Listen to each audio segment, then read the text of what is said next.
Putri Bramasta tidak akan membiarkan siapapun membuat keputusan untuknya, bahkan jika itu adalah suami atau saudara laki-lakinya. Dirga menyarankan, "Mengapa kau tidak datang ke rumahku? Aku akan menjelaskan semuanya." Ketika dia masuk ke rumah Dirga sekali lagi, perasaan Putri Bramasta berbeda. Dia bisa membayangkan ayahnya berjalan-jalan di dalam rumah, memanggil namanya.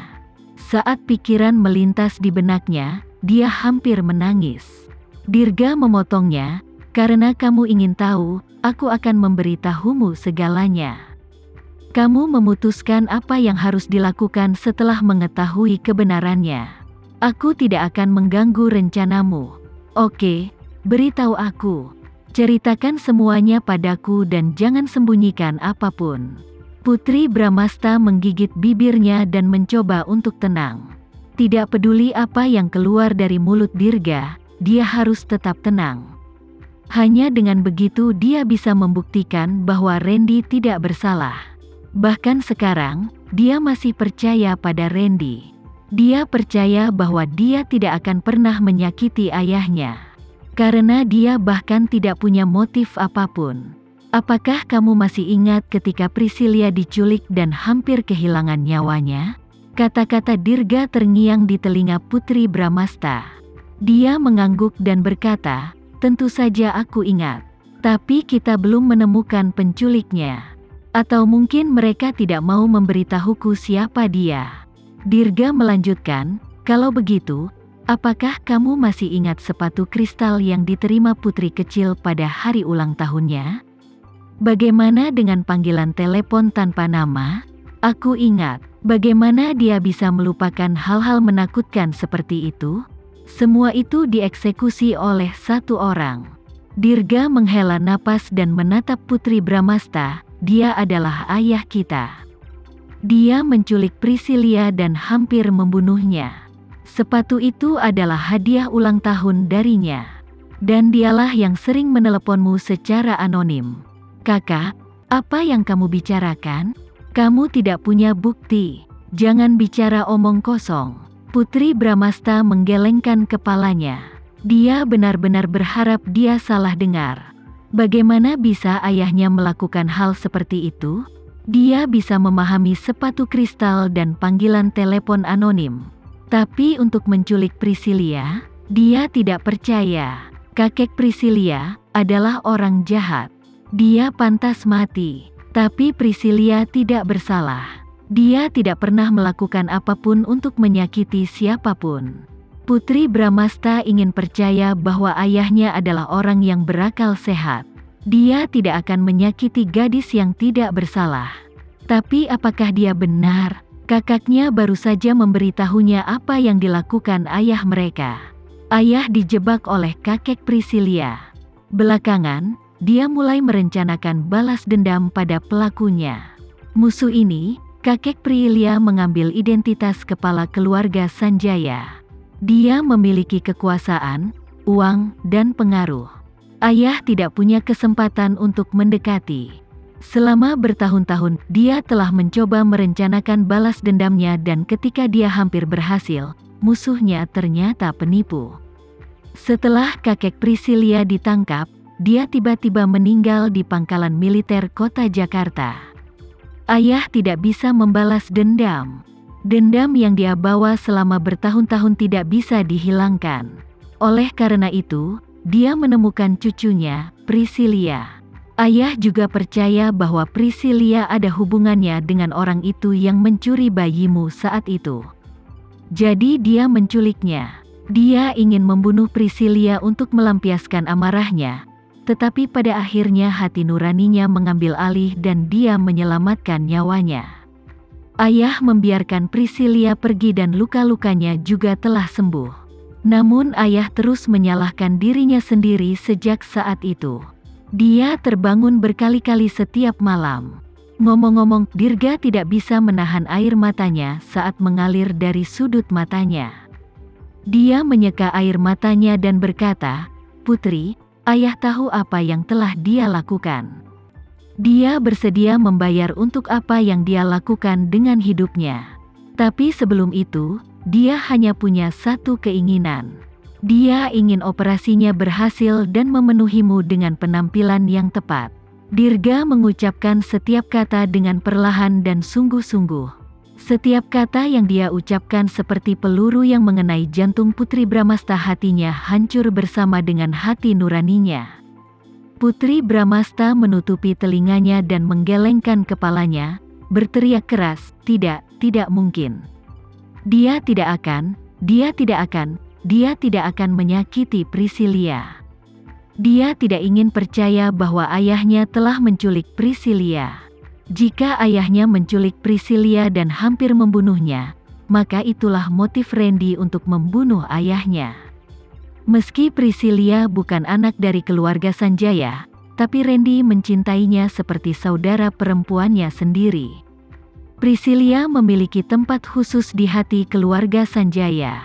Jika dia dilukai, mereka tidak akan menunjukkan belas kasihan kepada pelakunya.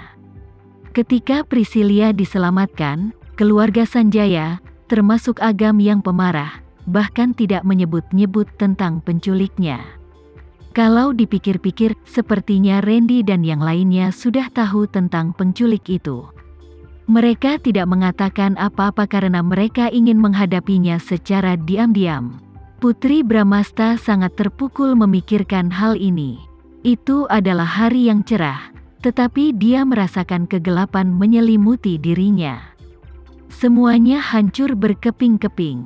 Dirga menambahkan, ayah hanya punya satu keinginan kecil, tetapi Randy mengambilnya darinya. Randy berpura-pura mendapatkan dokumen baru untuk ayah. Dia bahkan menawarkan bantuan jika kami menghadapi masalah.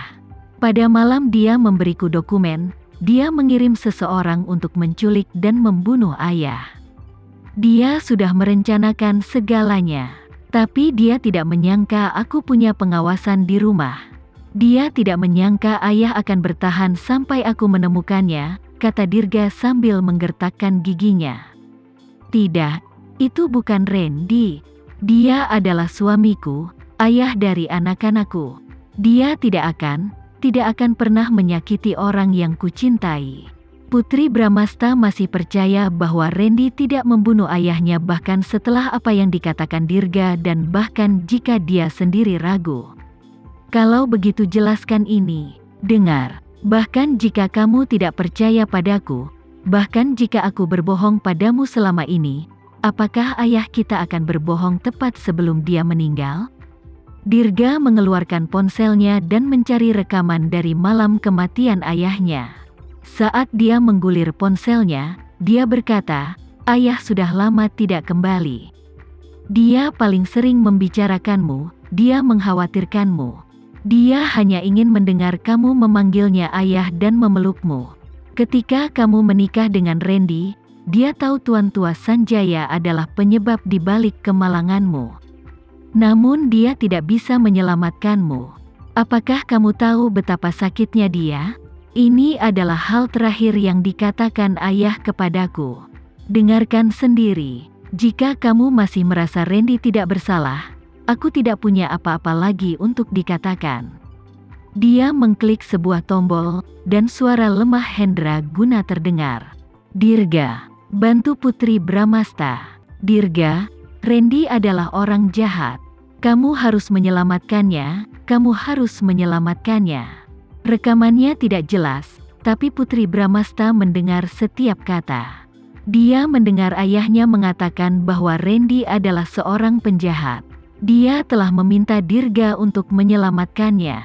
Apa yang dialami ayahnya sebelum meninggal hingga mengatakan hal seperti itu?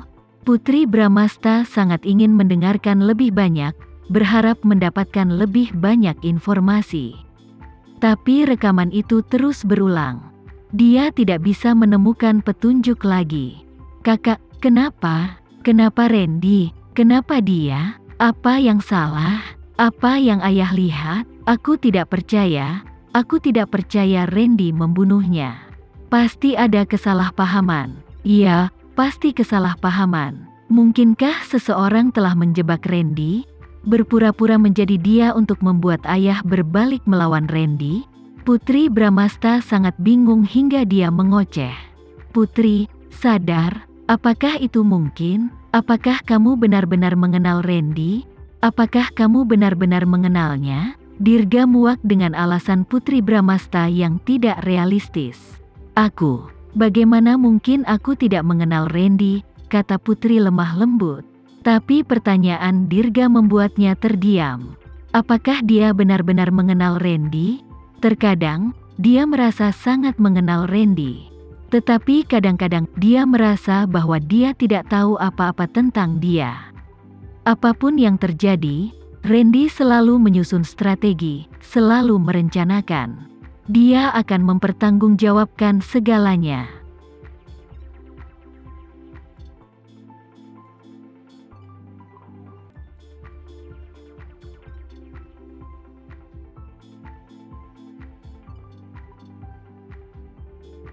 Sekian dulu ya video kali ini, kita lanjutkan lagi videonya di lain waktu. Oh iya, bagaimana menurut kalian? Semoga bisa sedikit menghibur kalian semua. Untuk teman-teman yang baru nonton, jangan lupa subscribe ya, hehehe. Dan kalau teman-teman ada yang ingin gabung langganan, bisa langsung gabung saja untuk dapat fitur yang menarik dan sedikit membantu Mimin. Terima kasih banyak sudah menonton, sampai jumpa lagi, bye.